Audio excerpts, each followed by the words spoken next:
Not only can you get rich by buying stocks, you don't even need to make a bunch of great stock picks in order to do so. In fact, one exceptional stock pick can make up for a lot of poor ones. That is, if you give that exceptional stock pick enough time to really compound. Unfortunately, really great stock picks are tough to come by. Pretty good stocks can also offset losers, however.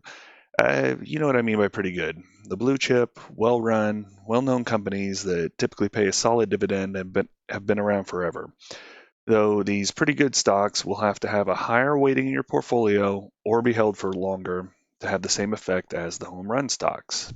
So, what is a home run stock? A home run stock is one that appreciates considerably over a long period of time. These stocks will also have a very high compound annual growth rate, CAGR. You can learn more about CAGR and how compounding affects stocks in my Does Compound Interest Apply to Stocks video and post. I'll put a link to that down in the description. Okay, so what are some examples of home run stocks? Here, you can see the compounded annual growth rate provided by some of the best performing stocks over the past 10 to 20 years.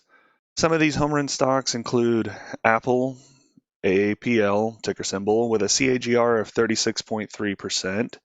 That's over the past 20 years, and that excludes dividends. There's also Tesla, TSLA, ticker symbol, with a whopping CAGR of 58.2% over the past 10 years. And there's also Tractor Supply Company, TSCO, something you might not have expected. This is perhaps a lesser known home run stock with a healthy CAGR over the past 20 years of 33%, and that is also excluding dividends. Let's take a look at an example of how one home run stock pick can offset a bunch of poor stock picks. In this example, we'll pretend that we have a $100,000 portfolio with 10 stocks in it. So every stock will have $10,000 invested into it, and we'll look at it over a 20-year time horizon. So what would happen if 9 of these stocks perform poorly, only returning somewhere between negative 20% and 5% annually? But our 10th stock pick, the home run, provided returns somewhere between 15 and 25%, not even as high as some of the example home run stocks that we just looked at. As you can see, the portfolio takes a hit initially due to the effects of the junk stocks. Okay, but around year 10, the effects of compounding on the home run stock begin to take over. From there, the portfolio grows exponentially. After all, a stock can only decrease so much, but it can increase almost indefinitely. So, what are the worst case and best case outcomes for this scenario? In the worst case scenario, the home run stock returns are quote unquote only 15%, still pretty good, while the junk stocks return negative 20% per year, really taking a toll on the portfolio. In this scenario, it took a long time, but the home run stocks still managed to make the portfolio profitable. After 20 years, the portfolio value is nearly $165,000. So, how about the best case scenario? Here, the home run stock returns a healthy 25% annually. The junk stocks, on the other hand, return a mediocre 5% per year. Still pretty respectable. So while the junk stocks don't work against the portfolio in this scenario, it's the home run stock that really causes the value to snowball. The ending value of the portfolio after 20 years is a really awesome $1.1 million. If you're curious, the typical 20-year value for this portfolio when the returns are random uh, was between $325,000 and $425,000. So, is it true the longer the investment horizon, the more the returns? As we saw in the previous example, the longer a home run stock has to work, the more it can benefit your portfolio. It takes time for the home run stock to gain momentum and to compensate for the other poor investments you might have in your portfolio. To further complicate matters, you don't even know that you own a home run stock until you're able to look back in time over a decade or so and realize the exceptional returns that this stock has provided. If you get spooked between now and then, you could miss out on potential riches that this home run stock could provide you. All of the previously mentioned home run stocks had less than stellar years, certainly. Nevertheless, over time, their wealth creating potential manifested itself magnificently. What if you can't find a home run stock? If home run stocks were commonplace, everybody would be rich. They're relatively rare and difficult to pinpoint, especially when a company is in its infancy. So, what if expectations were lowered a little bit, and the focus was shifted to blue chip stocks instead? Under the same scenario we looked at earlier, how would these household name stocks perform? But before we look at that, let's get an idea of what stocks we're going to consider blue chip.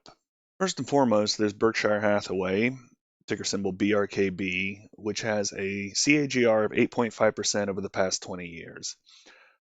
Also in the example is McDonald's Corporation, MCD, with a CAGR of 9.8% over the past 20 years. That's excluding dividends. And another example of a blue chip company is Microsoft, ticker symbol MSFT, with a not too shabby CAGR over the past 20 years of 12%, and that is also excluding dividends. As you can see, when we run the model under the same scenario as we did the home run stock, if we assume the blue chip stock returns 7 to 12% per year, the damage from the poor investments isn't quite so easily undone as it was with the home run stock.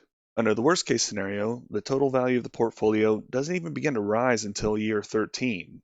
After 20 years, the portfolio value is only about $40,000. The best case scenario, of course, performs a little better, though didn't perform nearly as well as it did with the home run stock. After 20 years, the portfolio value is about $335,000. The typical value of the blue chip stock versus the 9 loser stocks over 20 years, typical value of that portfolio was $70,000 to $93,000. It didn't even return to the initial investment amount. So while a home run stock can fuel compounding growth for your portfolio, essentially no matter what, a blue chip stock like those we looked at will probably, at best, only offset the losses from your poor performing stocks over the long term. Frankly, it will be tougher to get rich with blue chip stocks than it will be with home run stocks. In order to do so, you'll need a longer investing time horizon or fewer poor performing stocks, dragging it down.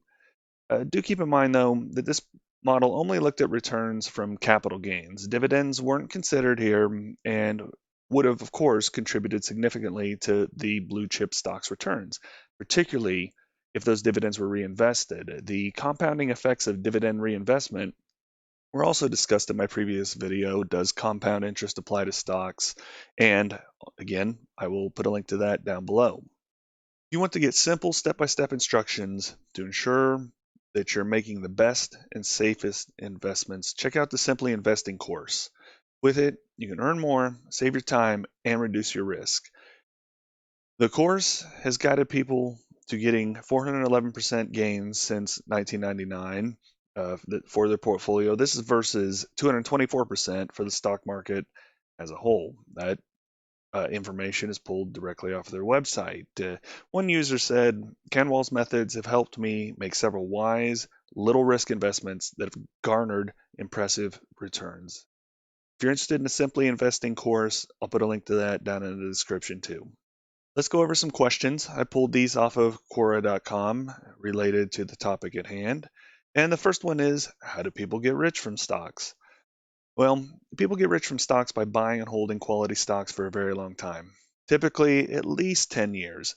They also avoid poor performing stocks, which, of course, hold well performing stocks back. So, how do people pick quality stocks and avoid losers then? They do this by performing a thorough analysis of the growth potential of a stock. InvestSomeMoney.com, my blog, has a spreadsheet template to help walk you through some of the steps necessary to thoroughly analyze a stock. I will, of course, put a link to that down in the description. Second question, can you get rich in finance without buying or selling stocks? Yes, you can get rich in finance without trading stocks. Finance is a broad term that encompasses all of money management. So, besides stocks, there are many different types of investments people can make. You might also call them speculations. The definitions of investment and speculations are kind of beyond the scope of this video, but some of those other investments are real estate, futures, forex, and crypto. Okay, another example of finance is starting a business or working in banking or corporate finance. Third question, can I become rich off of buying stocks? Yes, hopefully this video is illustrated. You can become rich off of buying stocks, particularly if you have a long-term mindset. You may not have $100,000 to start, as the examples I used in this video did. But in this age of commission-free trading, you can dollar cost average your way into home run or blue chip stocks. If you start young, particularly, your chances of becoming rich increase exponentially. However, if you aren't young, don't be discouraged. You can still enjoy increased financial security by following the same strategy. I appreciate you watching. Thank you to those who have liked and subscribed. If this video helped you understand how stocks can make you rich, please consider liking it. And if you'd like to keep investing money in your sidebar so you can be notified of any new videos, please subscribe. Again, thank you for watching. Take care.